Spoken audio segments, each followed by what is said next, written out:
औज़ुबिल्लाहिमिनश्शैतानिर्रजीम बिस्मिल्लाहिर्रहमानिर्रहीम। आज lawyers TV Lord's के प्लेटफॉर्म पर एक फैमिली टॉपिक डिस्कस किया जाएगा जिसको हम फैमिली लॉज कहते हैं।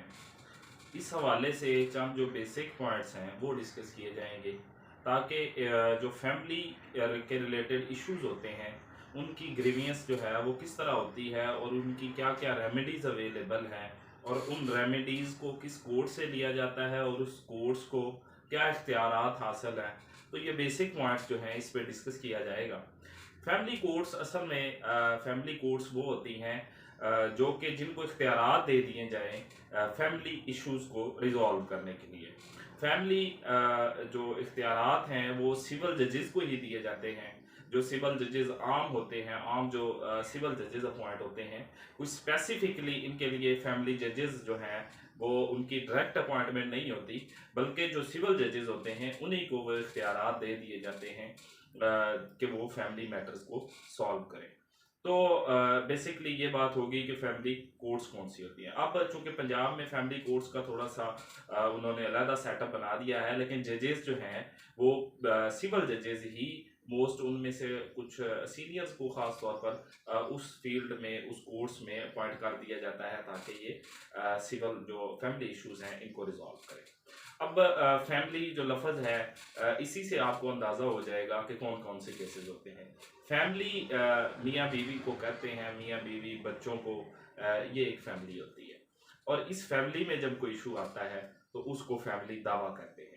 फैमिली दावा में सबसे पहले अगर मियाँ बीवी का कोई तनाज़ा पैदा हो जाता है, जो कि आम रूटीन में अब पाकिस्तान में इसकी रेशो जो है वो बहुत ज़्यादा है, तो वो जो है बीवी तनसीख निकाह या खुला जिसको कहते हैं, खुला के तौर पर अपने जो है वो दावा तनसीख करती है और कोर्ट से जो है वो खुला ले लेती है।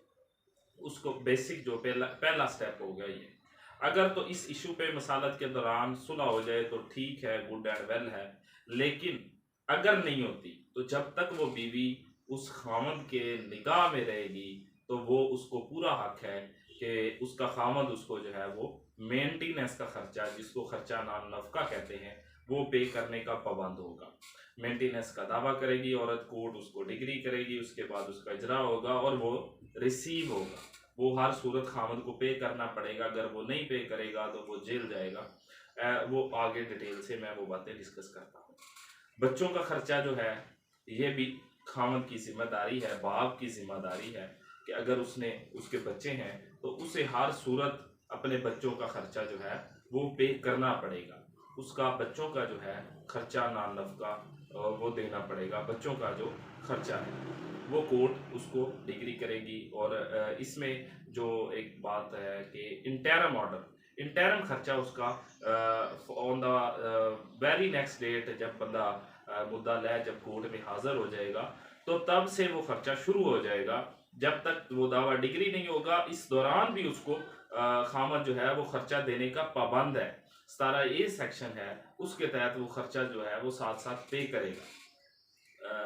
तो ये आ गई बच्चों के खर्चे के हवाले से। इसके अलावा जो है तकजीब निकाह का दावा आ गया और जो है जिस तरह मार पीट के बीवी को खामद जो है वो घर से निकाल देता है तो उसका जो सामान जहेज होता है उसका भी वो दावा दायर करेगी और कोर्ट उसको जो है आफ्टर एविडेंस जो है वो डिग्री करेगी और वो सामान जहेज का दावा भी कोर्ट में दायर हो सकता है और होता है और कोर्ट उसको लेके देती है। तो मेन में जो और अगर बीवी जो है वो विदाउट एनी रीज़न जो है वो रूठ के चली जाती है तो मर्द उस पर ज़ानशोई का दावा कर सकता है, कंजुअल राइट्स जिसको कहते हैं, मतलब कि वो अपनी बीवी को अपने घर बसाने का दावा जो है वो दायर कर सकता है। तो उसको कोर्ट जो है वो मामलात को फिर देखेगी, कोशिश करेगी कि इनकी जो है ये इसकी बीवी जो है अगर विदाउट एनी रीज़न गई है तो इसके घर जो है वो बस जाए। तो मेन ये जो चीज़ें हैं, जेवर होते हैं जो बीवी के होते हैं या खामद की तरफ से दिए गए होते हैं, गिफ्ट होता है। तो ये जो फैमिली मैटर्स में जो जो चीज़ें आएंगी उसके दावा जो है वो फैमिली कोर्ट में दायर होगा। अब आते हैं दावा दायर की तरतीब। दावा दायर किस तरह होगा, उसका क्या प्रोसेस होगा, कितना लेंथी होगा, ये सारी चीज़ें आ जाती हैं। तनसीख निकाह का जो दावा है जो आजकल रूटीन चल रही है वो विद इन मंथ जो है वो डिग्री हो जाता है। और अगर इसके साथ साथ दूसरे दावाजात भी किए गए हैं तो पहले तनसीख का डिग्री कर दिया जाएगा, बाकी आगे रूटीन में चलता रहेगा, ताकि ये इसका टाइम जो है वो बीवी का वेस्ट ना हो। और अगर उसने वो उनका निबाह नहीं हो सकता शरीयत मोहम्मदी के जो में रहकर उनका जो है वो अपने हुकूक व फ़राइज़ अंजाम नहीं दे सकती, कोई ऐसे मामला हर्डल्स आ गई हैं, तो वो जो है कोर्ट पहले उसकी खुला कर देगी, उसके बाद वो फिर आगे बाकी जो दावा ऑनवर्ड चलता रहेगा। दावा सबसे पहले जो कोई भी दावा है इनमें से तनसीख हो गया, बच्चों का सामान जेज हो गया, बीवी का बच्चों का खर्चा हो गया, बीवी का सामान जेज हो गया या बीवी का खर्चा हो गया, ये दावा जो है वो कोर्ट में एक दावा की शक्ल में दायर कर दिया जाएगा। प्लेंट जिसको हम कहते हैं, प्लेंट, इस पे ओवरऑल देखा जाए तो जो प्रोसीजर है वो सिविल प्रोसीजर कोड का ही अडॉप्ट किया जाता है। कुछ स्पेसिफिक जो है एक्स्ट्रा इख्तियारात जो है वो कोर्ट को डिस्क्रिशनरी पावर जो है वो दी गई है इसमें, वो भी मैं आपको डिस्कस करता हूँ, बताता हूँ। दावा दायर होने के बाद मुद्दा लय जो खामद होगा उसको जो है वो नोटिस जाएंगे, समन जाएगा और रजिस्ट्री जिसको कहते हैं वो करवाई जाएगी। उसके बाद एक अखबार इश्तिहार का आर्डर होगा जिसको हम एक न्यूज़पेपर में एक ऐड दे दिया जाएगा कि आपके खिलाफ ये दावा दायर है, आपको नोटिस भी मौसूल अगर नहीं हुए तो आप ये फ़लाँ फ़लाँ इस दावा जो है आपकी बीवी ने दायर किया है, फ़लाँ कोर्ट में ज़ेर समाअत है, इसमें फ़लाँ पेशी मुकर्रर है, तो आप जो है वो इसकी पैरवी करें, अदरवाइज़ आपके खिलाफ जो है वो डिग्री कर दिया जाएगा। अब मैं पहले एक्स पार्टी का थोड़ा सा डिस्कस कर लूँ, उसके बाद फिर मैं जो कंटेस्टेड है उसको भी डिस्कस करता हूँ। अगर वो बंदा अखबार इश्तिहार के बाद पेश नहीं होता तो एविडेंस जो एक्स पार्टी एविडेंस होगी उसके बाद उस पर आर्गूमेंट्स होंगे और वो एज इट इज़ तकरीबन जो प्रैक्टिस चल रही है वो एज इट इज़ ही डिग्री हो जाएगा, और डिग्री होने के बाद उसकी इजरा की दरख्वास्त दायर होगी।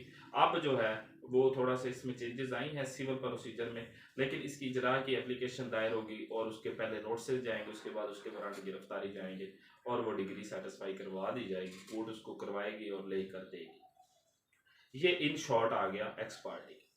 अब अगर वो बंदा पेश हो जाता है, पहले दिन जिस दिन वो पेश होगा उस दिन से उसका खर्चा जो है, बच्चों का खर्चा जो होगा वो इंटरम कोर्ट मुकर्रर कर देगी और वो हर पेशी पे देने का पाबंद होगा। हर मंथ की 15 तारीख को कोर्ट में बच्चों का खर्चा वो जमा करवाएगा और बीवी वो उसका वसूल करेगी बच्चों का खर्चा।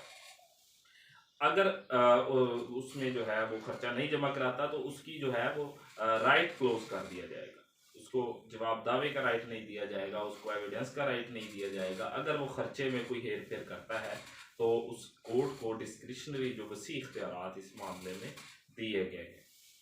अब अगर वो पेश हो गया, उसने देना है जवाब दावा, जो दावा बीवी ने दायर किया है उसका वो अपना जवाब देगा। जवाब दावा जिसको कहते हैं, रिटर्न स्टेटमेंट कहते हैं, वो कोर्ट में जमा करवाएगा। रिटर्न स्टेटमेंट के बाद एविडेंस होगी प्लेंटिफ की, मुद्दई की एविडेंस होगी। मुद्दई की एविडेंस जब हो जाएगी उस पर जरा करेंगे मुद्दा लय का वकील। अब उसके बाद मुद्दइया जो होगी, जो बीवी होगी, एक्स जो उसकी वाइफ है, या अगर नहीं हुई उसकी डिवोर्स, तो वो अपनी डॉक्यूमेंट्री एविडेंस पेश करेगी।